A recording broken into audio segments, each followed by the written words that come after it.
Hey everybody, Motorpoet59 here. Talk a little bit about some of this January 6th people who have been arrested. A buddy of mine and I were discussing this the other day, and we were discussing how many people are still being held that haven't been to a trial yet. It's hard to find those numbers. I did some research. I didn't do a 8-hour dive into it, but it is obvious that there are still people, and I don't know how many. The closest number I could find was 34, and it was on kind of a biased, conservatively biased site. So I don't know. I don't know if that's an accurate number. It doesn't matter. If there's one person who has been denied their Fourth Amendment rights so far, that's one too many. But I did find some numbers.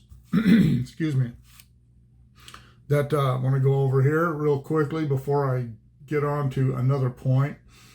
And okay, more than 840 people have been arrested for the January 6th, involving January 6th. And another thing I might say is that it doesn't talk about any of these people, what side they were on, because everyone knows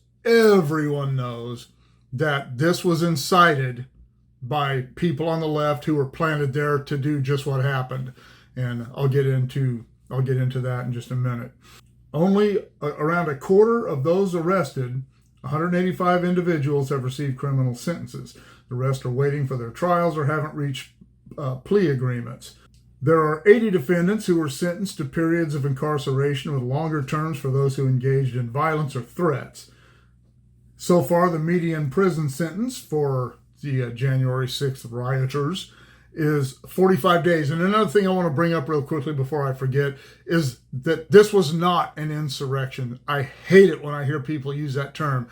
An insurrection is an armed event against the government. This was not an insurrection. This was a demonstration that got out of hand, not an insurrection. So if you're still using the term insurrection, you're an idiot. Stop using it. An additional 57 rioters have been sentenced to periods of home detention, while most just included fines, community service, or probation for low-level offenses like illegally parking or demonstrating at the Capitol, which are misdemeanors. The things that they were getting on people. And cities were burning in 2020, and no one was arrested for it. No one was called on the carpet. Absolutely incredible. Hundreds of additional cases are expected to be adjudicated in the coming months, with a number of sentencing hearings already on the calendar this fall. They have a couple of stories here about some of the more high-profile people. Scott Palmer, 63 months.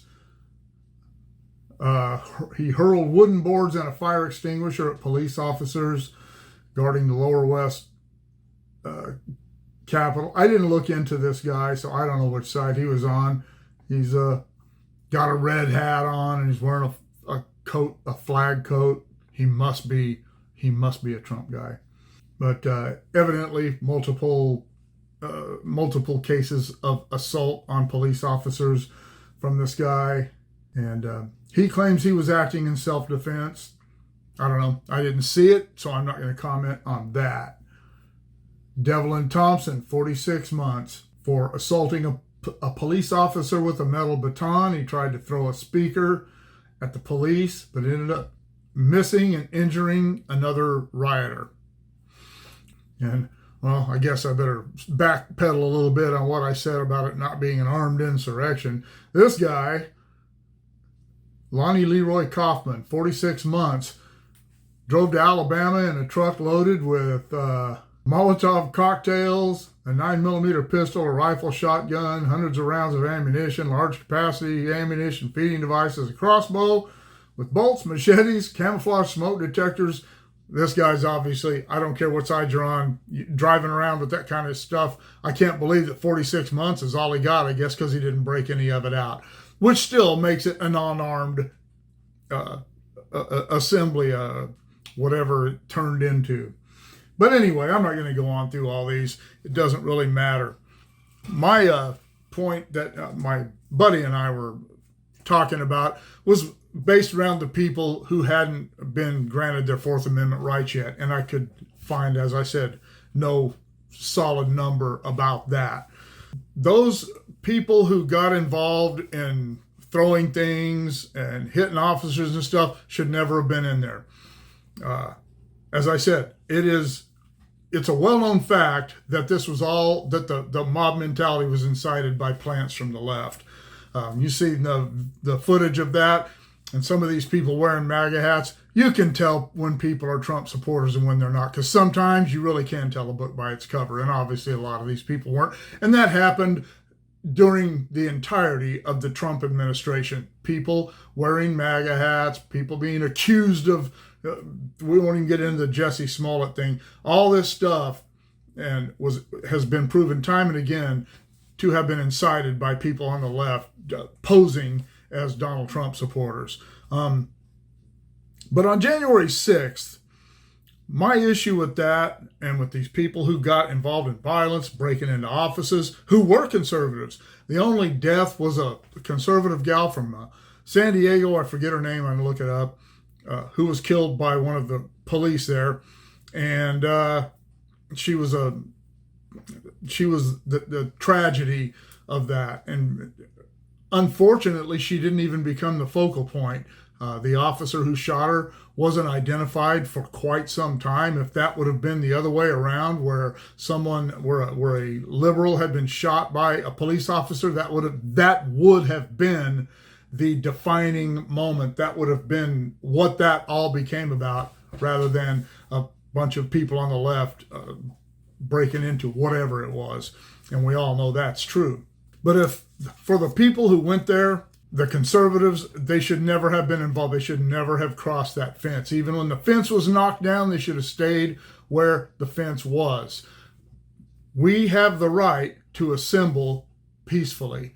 And had that been what happened, even though it says that demonstrating at the Capitol is a misdemeanor, that probably wouldn't have happened. They probably wouldn't have arrested anyone for that if everyone would have just stayed outside the fence and not gone crazy.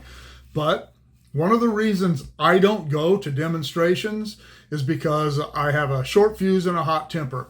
And I am one of those people who I'd like to think that I would be able to control myself, but maybe I would get swept up in the mob mentality. If everybody else started fighting and throwing punches, maybe I would too. That's why I don't like going to that stuff. I went to a few Tea Party rallies, but that's not what those were about. That was just a bunch of conservatives getting together saying, yeah. But when I saw the things happening on January 6th, before everything went crazy, I knew there were going to be problems. And if you are a conservative who went to that, you should never have crossed that line.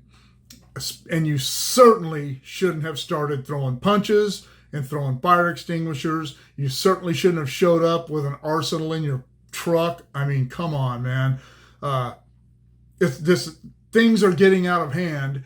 And on January 6th, things got out of hand. And the conservatives that were involved in that allowed that to happen and became part of that mess. It should have never happened.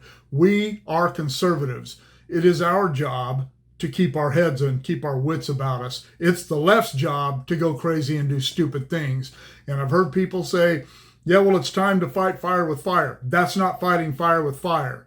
That's falling into the gutter with the left. And we don't need to be in the gutter. I don't have a problem with fighting fire with fire. But going to a federal building, no matter which federal building it is, and breaking through the doors, going into places where you're not supposed to be, in a situation like that is crazy. You're going to get in trouble for it. And there's no excuse for doing it. If you're a conservative, we're supposed to be more thoughtful than that. One of our main complaints about the left over the last 20 years is that they act entirely upon emotion. And that's true. But you have to, as a conservative, you can't bitch at the left for doing that and then engage in it saying that's hypocrisy. That is not our wheelhouse. Keep your wits about you. Go to assemblies. I'm not saying you shouldn't do that. Go to assemblies. Make your voice known. Make your voice heard. say what you have to say and leave it at that. Either it helps or it doesn't. But I guarantee you that engaging in illegal entry, assaulting people, breaking into buildings, that is not going to further our cause. Look what it's done.